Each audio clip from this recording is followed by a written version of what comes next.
And that Darren Cacophony tells you you're back yet again with the Power of Three podcast. And as you can hear in the background, there's some bells a jingling because we're counting down to Christmas. I'm Kenny Smith, and of course, what's something we like at Christmas every year? A Doctor Who annual. And chocolate. But we don't have any Doctor Who chocolate this year, so we're going to be talking about the Doctor Who annual. This year's book, the Doctor Who Annual 2026, has recently been published by Penguin Random House and it's available for £9.99. As we take a look at the cover, we can see it's got the Doctor front and centre, Ncuti in his weird kilt that's not a kilt, dress type blue pinstripe thing with the waistcoat and white t-shirt, and he's pointing a sonic screwdriver at us in his left hand. Behind him is Belinda in her white top looking adorable and cute, and there's a purple planet and a few other planets around. There's a TARDIS, and he's standing in what looks like to be some Gallifreyan writing and text, and surrounding him there's some circles and spheres and planetary orbits, and yeah, it all looks great and very cool.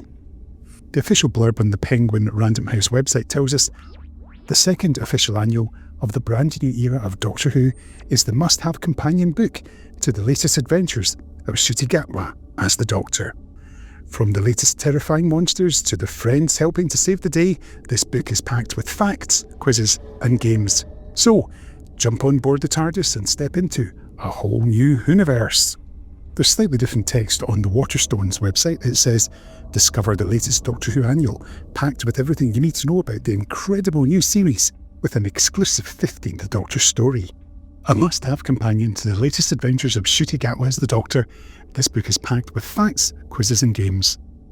From the latest terrifying monsters like the Shriek and the return of the Midnight Entity, to the friends who save the day, jump on board the TARDIS and step into a whole new Whoniverse.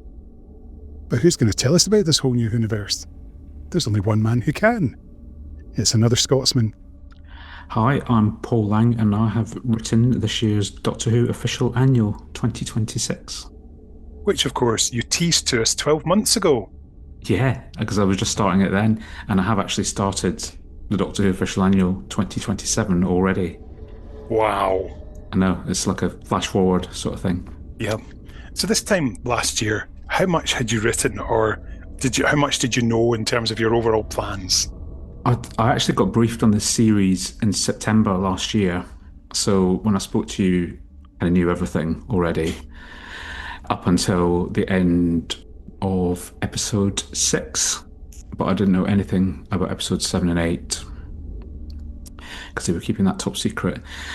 They did tell me that Mrs. Flood was going to be a significant character, so could I please include her in the annual, which I did, obviously happily. There's a nice spread on Mrs. Flood in there, and I maybe got the tiniest of hints who she was going to turn out to be, but I found out with everyone else on that day when that episode went out, so that was exciting. Amazing, because there's a hell of a good mix in there. I've just had because I don't personally have my copy, I've had to turn to the internet. I get my copy on Christmas Day because that's when I like to get it. Yes. And there's a hell of up. Oh, you've got to. If you don't, what's the point in having an annual? But there's a really good mix of content in there, something from every story, which something we never got in the olden days. It was just story, and here's the odd photo fact about the TARDIS console and JNT, and that's about it. Yeah, I think we definitely get a little more access now, because obviously, as I said, I get all the scripts in advance and I get briefed on the sort of structure of the whole season, so I've got a pretty good idea of what should go in it. So yeah, that's all good. Just looking down, there's the way you present things in different ways with adaptations of like part of Joy to the World there with Dino Attack, which is a great name. Well, the reason I did those this year was because comic strips were always popular in the annuals, and we've not had any for a couple of years for various reasons. Partly because they're really expensive to do, unfortunately, and partly because they take so long to get all signed off with the likenesses and stuff that with the timescale that we've got, it's sometimes not practical. So I wanted to get in something that had a bit of a flavour of a comic strip. So I thought back to I don't know if you ever read Eagle when it was relaunched. Of course I did. Doom Lord, Energizer to Disintegrate, all that, I was thinking of Doom Lord And I thought, could I bring a bit of Doom Lord energy to the Doctor Who annual? So that's exactly what I did. Amazing. Oh, I'm so looking forward to it. But even more reasons to look forward to Christmas. Mm. Of course, you've got some nice factual pieces in there. We've got a bit on the sonic screwdriver and the Vindicator. Yes, the Vindicator was a fun one because when I wrote it, I didn't really know what it looked like. I just had the description that was in the script. Obviously, by the time I came to design the pages, because I designed them as well, I did have a picture of the Vindicator. But first of all, I was just sort of going on what was in the scripts. But luckily, the scripts for Doctor Who are beautifully detailed and they've got lots of great descriptions of characters, places, props, all the stuff you would need to know. So I've always got that on hand to work on. Nice to have a new gadget as well, because we kind of do the sonic screwdriver every year. So the Vindicator was brand new this year, so nice to have something totally different to write about. Yeah, Russell very descriptive in his He is, details. yeah. I love that thing he does where he gives you 3 words to sum up a new character who's just appeared. I'm just having a quick look down and go on to here. And of course, Night of the Shriek. Yeah, well, I can't take the credit for that. That was Peter McTighe, who obviously wrote the episode Lucky Day. And there was a little flashback to the Doctor and Ruby in a past adventure. And in the Doctor annual this year, Pete has come up with that whole adventure, the whole Night of the Shriek. So you can fill in the gaps that were left in the episode with that one. And I think it's a really great story. It's really fun, really funny. And it's got a little appearance from Mel as well, which is great for me because I'm a big Mel fan. So delighted to have that in the book this year. Absolutely. It can be a bit Mel. Now, of course, when you're doing these and sort of looking at each story in turn, how do you decide what element to focus on? When taking something like The Barber, for example, and doing the piece on him and that sort of thing? Well, usually if there's a monster, I'll try and get the monster in there. But often, because they're CGI now, I don't actually get the monsters until later on. I think we do have the monster from that episode on the page, but I think that actually came from the trailer because that was just dropped in quite late in the day. But I get all the images in advance as well. I get a big package of all the stuff that's available, and I get to make my requests, and sometimes I get the bits that I want and sometimes I don't because other people are using them, which is fine. But usually I get a pretty good mix of images, so I work out who the interesting characters in the story are, find a picture that I think is going to sum them up best.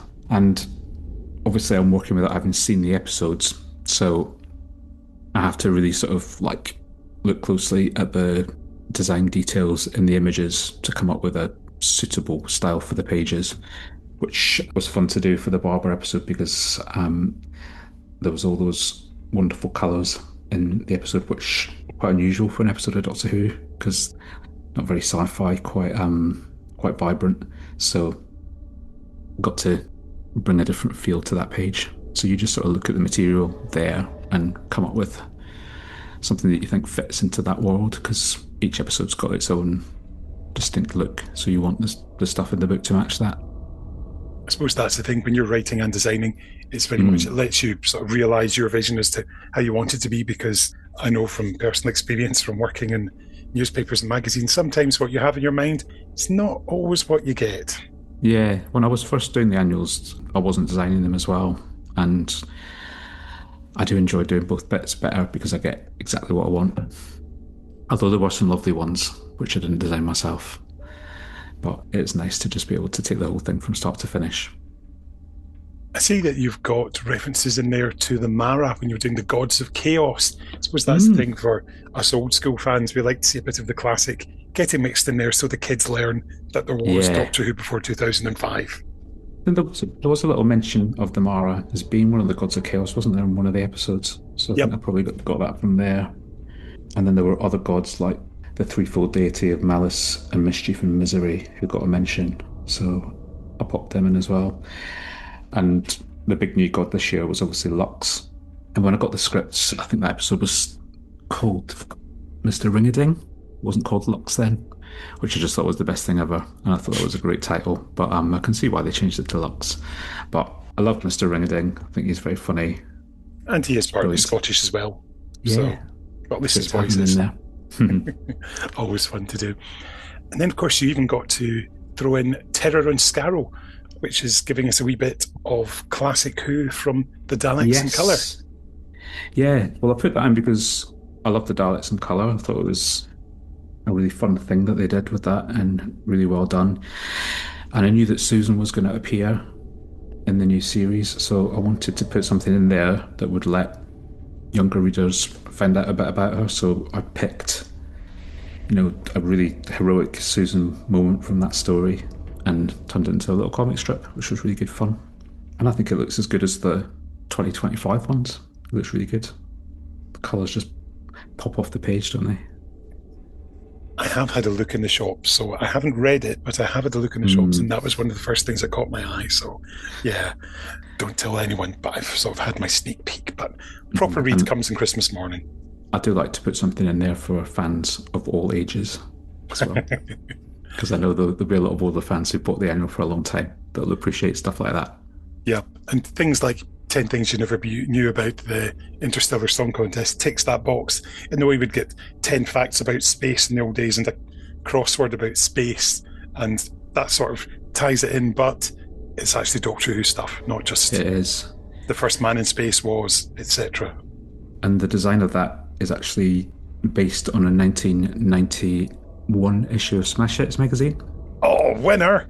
So it is an authentic pop magazine design. The design of the Song Wars panel and stuff is all based on Smash Hits of that time, which is when I started buying it, which was one of the things that made me want to get into making magazines and books and stuff like that. So that's my own little tribute to them. I suppose that's the thing. Design influences come from here, there, and everywhere, and design classics never die. Yeah.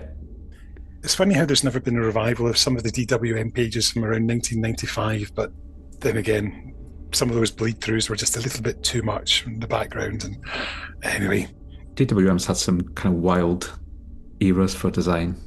Yeah. Even the new series, when it first came back with the lots of white space and all the Gallifreyan graphics here, there, and everywhere, which were interesting. Yeah, it's definitely funny with a magazine like Doctor Who magazine, because it's been redesigned multiple times over the years, but it always seems to just sort of snap back into itself in the end, doesn't it? Yeah, it's sort of become, you get used to it and it moves on and nods back to where it was before, and it carries on no matter how many times you regenerate it. Any other highlights for you personally in this one? Because there's the list of contents is ticking all my boxes. It can be a TARDIS test.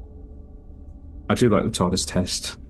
It's a fun one to do because it just lets you sort of go back through everything again and come up with some daft jokes for the wrong answers, because it's an ABC quiz.